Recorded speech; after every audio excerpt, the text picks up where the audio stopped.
अस्सलाम वालेकुम दोस्तों, शहीद करबला पार्ट 7। हजरत इमाम हुसैन अलैहिस्सलाम की मदीना मुनव्वरा से मक्का मुअज़्ज़मा की तरफ हिजरत।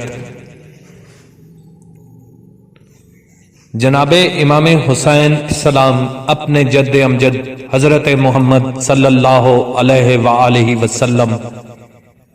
मादर आली कद्र हजरत फातिमा ज़हरा सलामुल्लाह अलैहा और बिरादर मुअज़्ज़म जनाब इमाम हसन अलैहिस्सलाम के मज़ारात आलिया से अलविदाई सलाम करने के बाद जब घर तशरीफ लाए तो अभी रात का कुछ हिस्सा बाकी था कि आपने रख्ते सफर बांध कर तारीकी शब के पर्दा में मुखद्दरात इस्मत व तहारत को हमरा लेकर मक्का की राह इख्तियार फरमाई। हजरत अबू तालिब की करीबन तमाम औलाद को अपने हमरा लिया, जिसमें सिवाय जनाब मोहम्मद बिन हनफिया और बाज दूसरे अफराद जनाब की दोनों बहनें हजरत ज़ैनब व हजरत उम्मे कुलसूम, अपने बेटे भतीजे और भांजे शामिल थे। अमूमन यही कहा करते हैं कि सैयद शुहदा की जिंदगी की तमाम रातों में से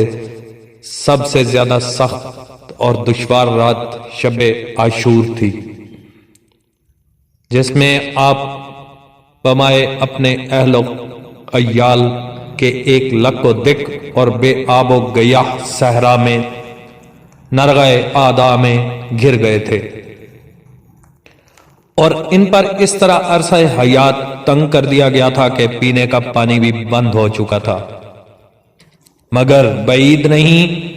कि वलीद बिन उत्बा के दरबार से वापसी वाली शब सबसे ज्यादा सख्त रात हो, जबकि इमाम हुसैन अलैहिस्सलाम निहायत सरासीमा हो परेशान थे कि वह जालिमों के साथ क्या रविश इख्तियार करें, क्या यजीद की बायत कर लें। ये तो महाल है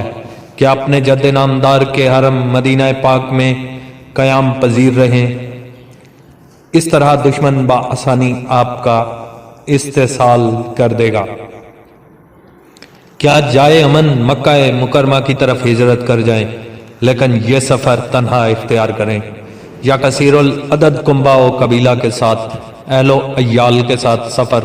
और वह भी मक्का का दुश्वार गुजार रास्ता कोई आसान काम नहीं था। यह था इमाम हुसैन अलैहिस्सलाम का मुसलसल फिक्री जिहाद और अकली अलम जो बराबर जारी था। बिलाखिर इमाम ने आखिरी सूरत को अमली जामा पहनाना ही मुनासिब समझा। आज इमाम हुसैन अलैहिस्सलाम मक्का से मदीना से मक्का की तरफ जो हिजरत इख्तियार फरमा रहे थे, वो आज से ठीक 60 बरस कबल इनके जद्द अमजद हजरत रसूल खुदा सल्लल्लाहु अलैहि वसल्लम की मक्का से मदीना की तरफ हिजरत के साथ इंतहाई मुशाबियत रखती थी। इस वक्त हजरत ने अबू सुफियान की शरारतों से तंग आकर हिजरत की थी और आज हुसैन अलैहिस्सलाम अबू सुफियान के पोते यजीद की फिरौनी कार्रवाइयों की वजह से हिजरत करने पर मजबूर हो रहे थे। हिजरत रसूल सल्लल्लाहु अलैहि वसल्लम के कुछ अरसा बाद यानी फतह मक्का के बाद अबू सुफियान की शैतानियत का खात्मा हो गया। इसी तरह शहादत इमाम हुसैन अलैहिस्सलाम के कुछ अरसा बाद सल्तनत बनु उमैया को भी जवाल आ गया। मौरखीन का बयान है कि आम इंसानी फितरत के मुताबिक इंसान वतन छोड़ते वक्त वतन की हर चीज हत्ता के इसके आबो गया और खाको बाद से भी विदा करता है और इन पर हसरत और यास की निगाहें डालता है। हजरत सल्लल्लाहु अलैहि वसल्लम मक्का से रवाना होते वक्त मुड़ मुड़ कर मक्का के दरो दीवार पर निगाह डाले जाते थे, हत्ता के खुदावंदे आलम को तसल्ली देना पड़ी। सूरह अल कसस की एक आयत का उर्दू तर्जुमा, ए रसूल खुदा सल्लल्लाहु अलैहि वसल्लम, खुदा जिसने तुम पर कुरान नाज़िल किया जरूर तुम्हें ठिकाने तक पहुंचा देगा। اسی طرح جب حسین علیہ السلام مدینہ رسول سے نہایت مظلومیت کے عالم میں روانہ ہونے لگے تو ہر چیز پر اداس نگاہ ڈالتے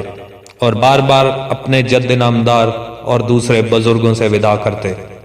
چنانچہ قبل ازیں 2 بار جناب رسول خدا صلی اللہ علیہ وآلہ وسلم سے آپ علیہ السلام کے وداع کرنے کا تذکرہ ہو چکا ہے، مگر بعض آثار و اخبار سے یہ بھی آشکار ہوتا ہے کہ جب امام حسین علیہ السلام کا یہ مختصر سا قافلہ روانہ ہوا تو اس وقت بھی آپ روضہ رسول پر آخری سلام کے لیے حاضر ہوئے اور نہایت حسرت و یاس کے لہجے میں عرض کیا، یا رسول اللہ صلی اللہ علیہ وآلہ وسلم، میرے ماں باپ آپ پر قربان ہوں، میں مجبور ہو کر آپ کے جوار سے نکل رہا ہوں، میرے اور آپ کے درمیان یہ ظاہری جدائی ڈال دی گئی ہے، مجھے مجبور کیا جا رہا ہے کہ میں یزید شارب خمر فاسق و فاجر کی بیعت کروں۔ ظاہر ہے کہ اگر میں بیعت کرتا ہوں تو کافر ہوتا ہوں اور اگر انکار کرتا ہوں تو قتل ہوتا ہوں، بہرکیف میں بامر مجبوری آپ کے جوار پر انوار سے نکل رہا ہوں، یا رسول اللہ میری طرف سے آپ پر سلام ہو۔ ہاں، ہجرت رسول صلی اللہ علیہ وآلہ وسلم اور ہجرت امام علیہ السلام میں جو نمایاں فرق نظر آتا ہے وہ یہ ہے کہ ایک تو جناب رسول خدا کو کچھ عرصہ کے بعد مظفر و منصور ہو کر فاتحانہ شان سے اپنے وطن واپس لوٹنے کا یقین تھا، مگر حسین علیہ السلام کو اپنی اور اپنے اعزاء و احباب کی شہادت کا یقین تھا۔